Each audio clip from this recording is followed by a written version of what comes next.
네, 미국에서 노예제를 옹호한 사람들의 이름을 각종 명칭에서 지우는 운동이 일어나고 있습니다.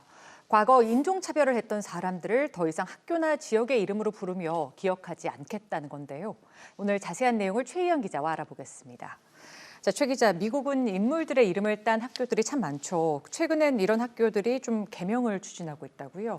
네, 미국 워싱턴 DC의 우드로 윌슨 고등학교 이야기입니다. 우드로 윌슨 고등학교는 이 시에서 가장 큰 공립학교인데요. 이 학교의 이름은 시장을 지냈던 우드로 윌슨의 이름을 딴 겁니다. 그런데 최근 이 학교의 이름이 극작가의 이름을 딴 어거스트 윌슨으로 바꿀 준비를 하고 있는 겁니다. 네, 아무래도 이 인물을 둘러싼 역사적 논란이 있지 않을까 싶은데 어떤 사연이 있는지 정확하게 좀 알려주시죠.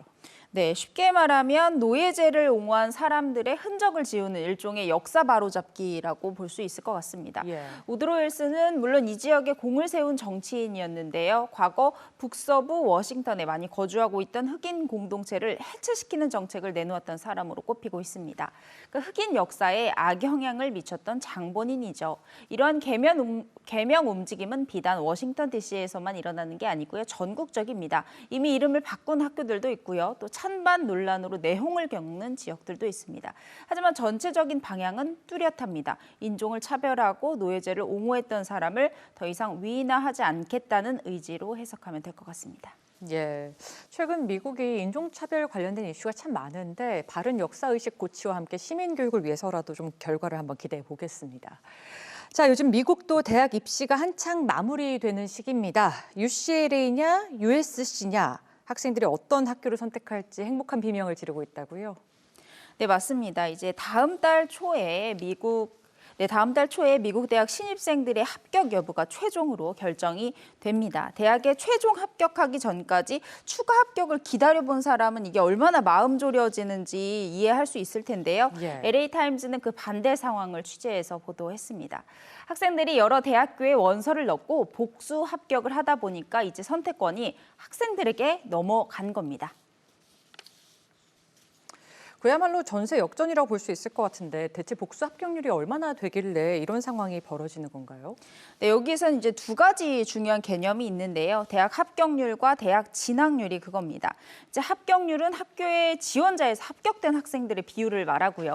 진학률은 합격된 학생에서 실질적으로 합격된 학교로 진학하는 학생 비율을 말합니다. 그러니까 미국에서는 통상 5개 대학의 원서를 쓴다고 하고요.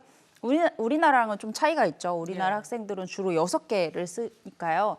학생들이 이제 최종 등록한 비율이 이 진학률을 높을수록 인기가 좋은 명문대 이렇게 판정을 받을 수 있는 건데요. 그런데 이제 학교 수준이 비슷하다 이럴 경우에 문제가 생깁니다. 이럴 때 학교가 갖고 있는 장점을 학생들에게 설명을 해야 최종 선택을 학생들에게 받을 수 있는 건데요. 대학교들은 그래서 이 시즌에 캠퍼스 투어에 큰 공을 들입니다. 캠퍼스의 아름다움이나 좋은 시설, 우수한 프로그램, 스포츠 경기 일정, 또 맛있는 간식 이렇게 해서 학생들의 마음을 유혹하는 건데요.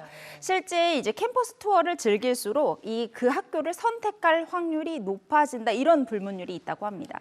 그런데 최근엔 코로나 때문에 온라인 투어가 더 많이 진행되다 보니까 대학들이 이러지도 저러지도 못하고 애타는 마음으로 학생들의 선택을 기다리고 있다고 합니다. 네, 학생들은 좀 반가울 수 있겠지만 대학은 또 애를 섞고 있겠네요.